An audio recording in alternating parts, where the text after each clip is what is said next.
Hi, guys. Welcome to Libation and Vibration. I'm your host, Kay, and I have the wonderful Nye Williams here with me today. And we're just going to go a little deep into who she is. We are filming today at Harper's Cafe, wonderful West Orange, New Jersey.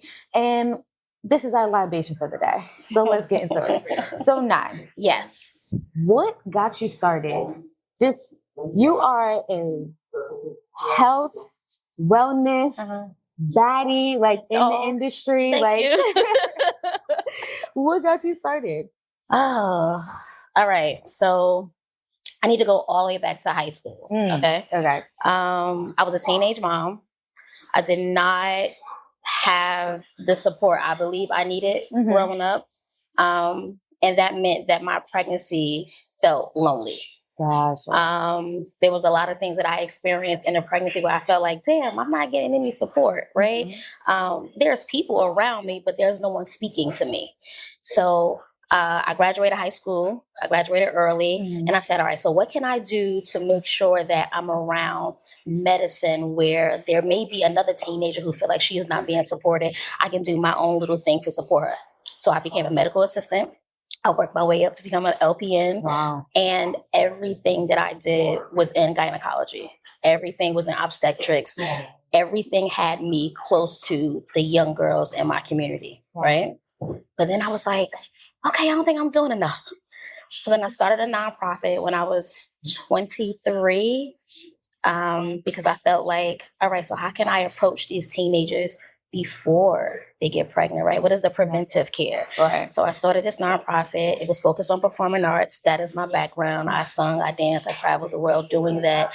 And these little girls would come to my house in my living room and I would help them with their homework. We would have recitals and that expanded to now 3 all-girl schools in Africa. Yes. First of all, let's get into that. The 3 all-girl schools in Africa is insane. Thank you. And the fact that I now know what the background is to get it to that is even better. Like when I saw that, I was like, no one is doing that. Not even huge celebrities is doing that. And for you to do that, that's like, it means that you are put on this world to make an impact. Thank you. For the less fortunate, but also for those who are around you. And I just love that. Thank you. You're welcome. I was just like, you doing it. Like, that's insane. And quietly, though. Like, quietly. You're not looking for the acknowledgement. You're not looking for the praise. You're not looking for any of that stuff. You're doing it because you know you want to do it and with the right intentions. Right.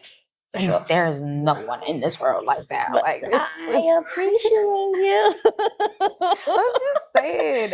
It's just, when I saw that, I was just like, wow. Thank you. It was very difficult. It has to be hard. Yeah. Okay. So I'm 23 and I had lost my son, or my husband and I lost our son about a year before that. Again, experiencing a pregnancy, not feeling like I was heard. No one was advocating for me. I didn't even know what autonomy for your body itself was, right? Although in a medical field, again, I'm 23, I'm navigating, I'm trying to raise myself and raise my daughter simultaneously. And at that time, I'm depressed. I'm so sad. I'm drinking all the time. And I'm like, okay, so when I start this nonprofit, I got to get myself together, right? So many people left my life. Like, I was in the house filling out the application, connecting to like the Ugandan parliament, trying to figure out what I need to do, how to better serve my community. And people were like, okay, so you're not fun anymore. Right. And I'm like, what am I willing to lose to get the life that I want to have? And that's what I did. I'm like, okay, well, if we're not in alignment, then you have to go. It hurts, but it's going to hurt me more with you being here and me not living in my truth. It's because you realize that as you get older and when you're living for your purpose and you're trying to find your purpose, there are things and people you have to sacrifice. And with that sacrifice, it's just like you have to be willing to bite that bullet and know that whatever you want for yourself is about to come. By any means necessary, like, go for it. Do it, no matter how it looks, no matter how it hurts. If that is truly your purpose, make it happen. That's what I did. I love that. I love that. Thank you. Okay. Yes. Thank you. Thank you. All right, I have a matcha latte because you guys know I'm a matcha girl. I'm a matcha girl. Okay, Girl so all I'm the way. trying something new. What did you get? This is coconut lemonade. I'm gonna have to get that after. Oh my gosh. Okay. Sounds like a I damn. don't know, so I'm gonna try. Let's see. Take a sip. Take a sip. Right. But what if it's nasty? I doubt it. But what if it's good? Yeah. Oh my god. It's really good. I'm hearing it. I'm like, oh damn, that actually might be good. Okay. Yes. So, what made you want to get into the music industry? Like, you're in the music industry, but you're not just in it to just be like, hey, hi, goodbye. You're in Hey, there hi. for like for the mental health. What made you feel like you had to step into the shoes? Okay, so after becoming an LPN, they say when you go to school for psychology, you're going to diagnose yourself. Mm-hmm. And at that time, I was trying to figure out how my relationship with my mother was. Like, can it get better? Why is she this way? Why is our relationship filled with so much friction? I was really trying to figure out life because I didn't feel like I had someone to go to figure it out with. Right. And thank you. Thank you. So I changed my major to master from biology to psychology. And I'm like, all right, so I've been hands-on, I've been worrying about the body, but not only am I worrying about the body now, I want to worry about the mind, right? For myself and for my patients. Right.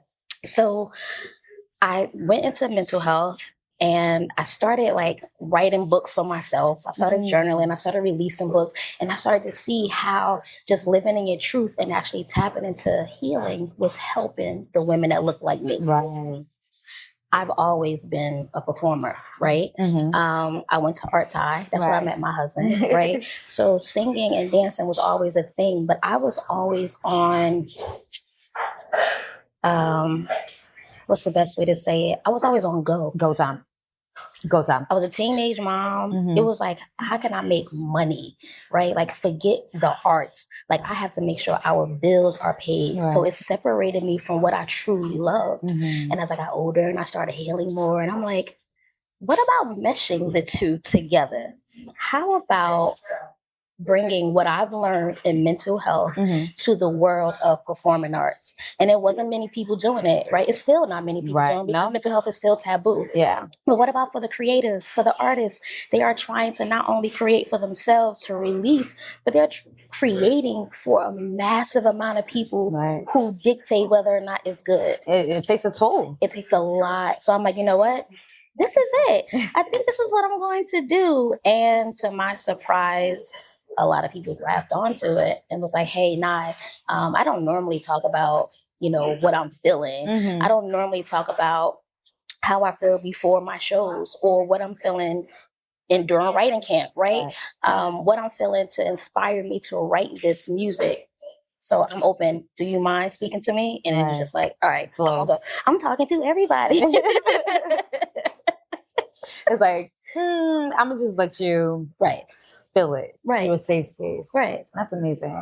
Thank you. A lot of people I know myself, I got a therapist about 4 years ago. It wasn't something that I thought I needed until I got it. And I was just like, okay, mind blown. Me and Brianna, that is my twin. May I ask, how long did it take for you to say, yep, this is it. This is what I needed? It took me about 2 months. Oh, that's good. It took me about 2 months because I came to her when I was at my very, very lowest. And I'm just like, all right, now I got to tell somebody my business. Now I got to, but then she kept picking and prying and she's pulling back layer after layer. And I'm just like, okay, girl. Right. You want to know this much? We're going to talk about it. And it became more of a comfortable feeling, a safe space for me to be able to have these hard conversations with somebody who isn't going to be biased, but is going to listen, be that listening ear at all times. So I give my big up for people who are willing to do that, willing to be people's safe space. It ain't easy. It's not. It's not easy. But I go back to thinking, what did you want? Right. How did you want your space to be? Yeah. Right. How did you, or did you need someone to listen to you? And when you did receive that, how did you feel? And that was my initial high. Like, I got to make sure that people know that they can right? But now it's just like, yo, this is what needs to happen. Yeah. Yeah, this is it. I like that. Thank you. All right. So you're currently on tour with Bryson Oh, Tiller. gosh. How is that going? All right, so let me say that I am not on tour with him. Okay. So how is it? Like, this is my brother. Like, I love him to Mhm. death, right? If anybody is on tour, it would be my husband. Okay. My husband is on tour with him. He is just family. Everything is just regular, right? To watch him grow and evolve, Mhm. and to see that now, even with mental health, he's opening up about expressing how he feels, Right. and also unapologetically being himself. Trying to be a gamer and all this. Okay. That is, to answer your question, it's a sight to see. It is an amazing experience. And it's not like I'm coming from a standpoint of big sister, like, hey, you got to make sure. No, it's like, yo, I'm growing and I'm evolving, and I can look and say, yep, that was a great conversation. Yep, you listen. Or I may have listened, right? There's a lot of things that I'm learning from him as well. But it's amazing. It's amazing. So first she said she's not on tour, y'all. No. So reach out to her if you need her. I just be going to different states. I feel that. Okay, so you're now an NYU student. Oh, snap. Okay, you're now in the Clive Davison's program. Yes. How does that feel? First of all, I haven't even so I shared it on social media, right? But there are still so many people that do not know, and I think that's because I'm still processing it. Like, so my husband, I don't know if you've seen it, but like there was a screenshot that I shared, and he was like, "Oh, so surprising," because he's like, "Girl, you got into Harvard, right? Like, no competition, but it's like, yo, you always think that you're not good enough at times, and there are people looking at you like, sis." So I have those moments like, I don't know. Do you think that I'm good enough to be? And when I received the email, I was like, oh, it's about to be over. Like, I'm about to change the game. Yeah. Like, this is allowing me to tap into my industry on a whole other level. It gives you more knowledge into what you think you already know. Right. You are going to be like, tap into different things. I'm so excited for you. I'm so excited for you. Because it's not just first of all, getting into NYU is hard as it is, right? Mm-hmm. So now getting involved in this program, which their admission rate is insane. Yeah, 15%. Mm-hmm. And you got in. Uh-huh. Shake your. Yes. Yeah, you see how the universe is working? You see Bryson Tiller playing in the background, y'all. That's funny. So let's talk about your wellness center in Atlanta. Mm-hmm. Now, you are not just a wellness center for everybody. You are a wellness center for women. Yes. Stand on it. 10 toes down. 10 toes down. That is very uncommon. We are the nurturers of the world. We give, we provide, we show up for. Mm-hmm. Sometimes we suppress for the greater good of others. Okay. And that's not just being, because they talk about mothers a lot. I talk about mothers a lot. Mm-hmm. You don't have to birth a child to be a mother. Exactly. Right? If you're showing up at your job, you showing up in your community, you have a pet, you are adopted mom, whatever it is, we are the ultimate nurturers. Who is giving back to us? No one. Who is showing up for us? No one. Who is saying, all right, I see you, I hear you, I understand you. You may be tired. Here is a place where you can not only work on your mental health, mm-hmm. find a community, build your body how you want to, right? But also not escape, but retreat. Right? Yes. To rediscover who you are, because a lot of times we have so many different voices. Mm-hmm. Like, you could do this, you shouldn't do this, you shouldn't sound like this, you shouldn't walk like this, you shouldn't parent like this. Right. But what does your voice sound like? We forget it. So creating this space where women can come and say, this is not me. This is not me. This is not me. This is who I am. And I want to go back into the world being who I always been. That's what I want to give them. I think that is something we forget, that women, like I train women, and especially the moms that come back after having a baby, that postpartum, that critical time is very exactly that, critical. You have to be willing to step out your comfort zone and get back into your own zone. Right. And it's like, it takes a toll onto your mental and onto your body. And the fact that you came up with a wellness center to help women, in a sense, bounce back, but also give them an outlet. Right. And then now also having retreats. Okay. To heal your inner child. That is wild. But that is amazing. Like I said before, the impact that you are making on this planet is insane. Thank you so much. I really, really appreciate it. Now you see why I had to get you on the show. I'm happy to be here. Okay. So how is it being a mom on the go? Okay. So not only am I a mom, but I'm a homeschooling mom. I did not know that. Yeah, so I've been homeschooling since my oldest is 23. I've been homeschooling since she was in 8th grade. Once I seen the difference in her life and how she was able to start a business at the age of 14, how her confidence level boosted, how she was able to articulate her wants and her desires and her emotions more effectively, I'm like, you know what? I'm not putting my other kids in school at all. And so having them around me all the time, it gets heavy because there are times when I have to leave.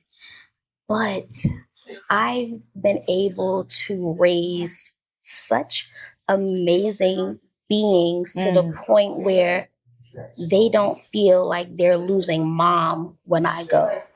They believe that they're sharing mom when she goes. So they're very supportive.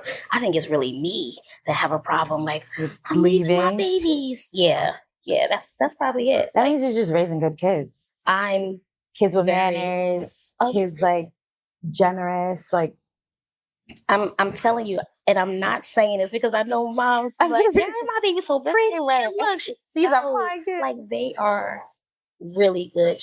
Like, they're really good. Wow. So being a mom on the go, it's exciting.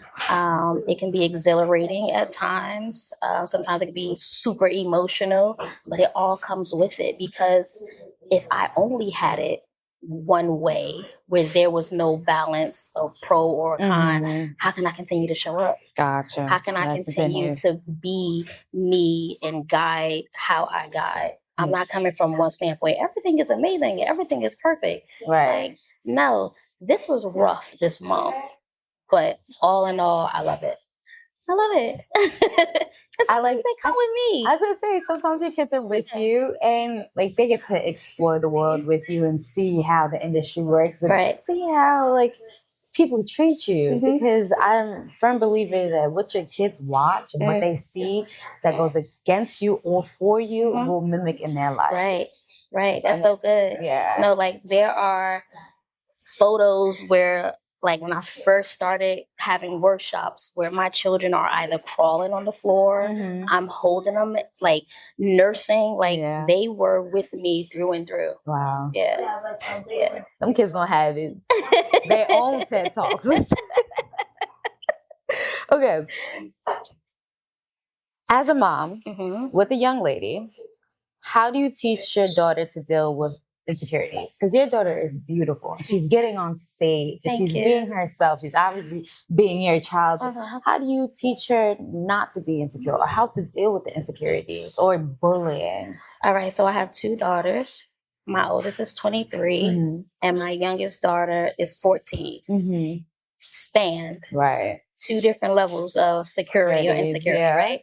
So I would say with my oldest, it was really heavy during the pandemic, like really, really heavy. It was like, I don't even know if my body is beautiful. I don't even want to see myself. I don't think I'm pretty. My skin tone is like, it was a lot. And because my youngest daughter loves her so much, she started to mimic. And it was like, well, Mom, I don't know, because maybe I'm too dark, or I don't think my body is whatever. And that's how we started the cosmetic line, because I used to have them go into the mirror, and not only are we practicing self-care, but we're about to speak life back into ourselves. Yes. So we would be in the mirror and we would say, like, you are beautiful, you are wise. And while we're doing these affirmations, they're also taking care of their skin. Hence, my daughter now being an esthetician. So it was just like, okay, nope, we about to reverse this, and we're about to speak life into ourselves so you can continue to hear your voice over everyone else's. So as far as like insecurities go, as far as like self-esteem, it was, what would you tell your client? Right? But you're going to take on this role of beauty and essence. What are you going to tell your own people? So they walk around and they know. And even when they question, like we all do question, they have the tools to bring them back into place. I like that. Thank you. I do the same thing with my goddaughter. She, especially from the age of 1 all the way down to like 3, 4, I had her in the mirror. You are beautiful. You are brave. You are strong. You are all the things that God. Because you are. And we have to. Like, unfortunately, we've grown up in the era of like, mental health is not a big thing, and you're gonna be fine. Just tell yourself you're strong. You gotta push it through. But like, I rather do a little soft error with my goddaughter, so she knows that it's okay to be weak. It's okay to not feel okay, but it's okay to tell people you're not okay. It's okay to talk to yourself. Like, it's very, very important. So I love that you do that with your kids, especially at that young age, because that's when they pick up on those big things, and that's when those things matter for them. Yeah, for sure. For sure. Okay. What are affirmations that you tell yourself? Oh, wow. Yeah. You is wise. You is kind. You is beautiful. You is beautiful. I would say it changes often. And my go-tos are, you are able. Remember who you are and whose you are. I am a child of God, which means God is in me. So I walk and I talk and I live as such. And if God is in me, how could I not be as great as I want to be? Oh, yeah. So, you have the I ams, you have the I wills, you have the reaffirming, like, you can do this, you will do this, you are doing it. Right. So it depends. It depends on what I need in that moment. Especially like body. So I'm in the gym now. Right? And I'm like, when I am feeling like it's not the best, I'll do the same thing I do with my daughters. I'll go in the mirror and I'll be like, okay, so why are you thinking this is not good? Right. So who are you to judge yourself if you are not loving yourself? Right. Yeah. Right. No, I agree. Yeah. All right. So, how do you fill your own cup? How do you fill your own cup? As you're filling everybody else's cup, how do you fill your own? Easy. I am a killer on boundary setting. Oh, you hear me? I do Set those not boundaries. play. That's good. Not play when it comes to boundary setting. I do not play when it comes to non-negotiables. I am really, really, really stern on my no's, because I know that I give a lot of yeses. Yeah. And if your request for me is without the intent to find my capacity or figure out what my capacity is, that means I cannot be serving you at that moment. So non-negotiables, setting my boundaries, being stern on my no's, being okay with the idea that rest is resilience. Ooh. Say it again. Say that again. Being okay with the idea that rest is resilience. Yes. Because how I was raised, it was, if I'm laying down, you ain't doing enough. I'm not doing enough. You ain't doing enough. Anything. Yeah. So the guilt and the pause was very strong. And it's like, okay, so you know that you can get a lot done by being still. You can learn who you are again. You can create And you don't have to come from a place of noise, of movement, right? Still, it's just as powerful. So I don't mess around. I'm learning that. Yeah. Rest is important. Right. It's okay to take those moments. It's okay to fill your own cup before you start pouring into others. Right. It's important. Right. Hey. Okay. 2 more questions. Okay. What would you tell your teenage self if you could go back in time? What would you tell your teenage self?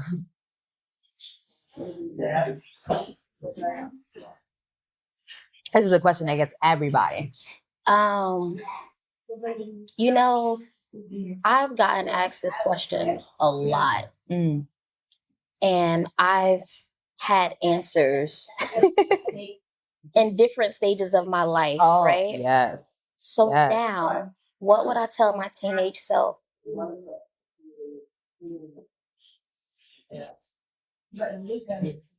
I would say that those tears were cleansing. Ooh, talk about deep. I've cried a lot as a teenager. And as a teenager, I felt that those tears was the end of all. And in reality, it was just cleansing me to get to where I am today. I love I needed those. I had to cry. I had to release. I had to purify myself, because when I cried, there were versions of me that had to be released. That's what I would tell myself. Yes. I'm gonna start telling myself that. I think that's by far the best answers I've received. Man. Because when you really think about it, like you said, you have to cleanse yourself of that era and that time being what's going through your life. Because if we hold on to things, it just makes things 20 times harder. And you don't get to progress. Right. Okay. My last question is, give it to me, give it to me, give it to me. What is the song that's in your current vibration? Would it be? I have to do it for the team. I'm gonna go with. Can I give you more than one, or I have to give you one? You can give me more than one. All right. I'm gonna go with. We are now talking about Bryson Tiller's album. So I'm gonna go with Calypso. Okay. Only because my husband produced it. Okay. Bias. Okay. But if I had to choose 2 more, it would be Undertow. Because I just feel like the way he sang it and the lyrics is a pure exemplification of love. Like that current, right? Just bringing me in, like blows in. All right. Okay, I'll just do those 2. I'll do those 2. Calypso and Undertow. Those are my songs right now. On repeat. Playlist, 2 songs, that's it. Yes, that's it. There's other songs that's happening right now. Apparently not. Well, Nye, I appreciate you doing this interview and sharing your wisdom with the world, sharing your wisdom with the upcoming girls, sharing your wisdom with the women that are in your age bracket. Because everybody needs to hear what you had to give today, especially myself. Thank you for your time. Thank you, Heartbreak Cafe, for hosting us. We will be back soon. Thank you guys for watching Libation and Vibration. Bye. Perfect. Yeah.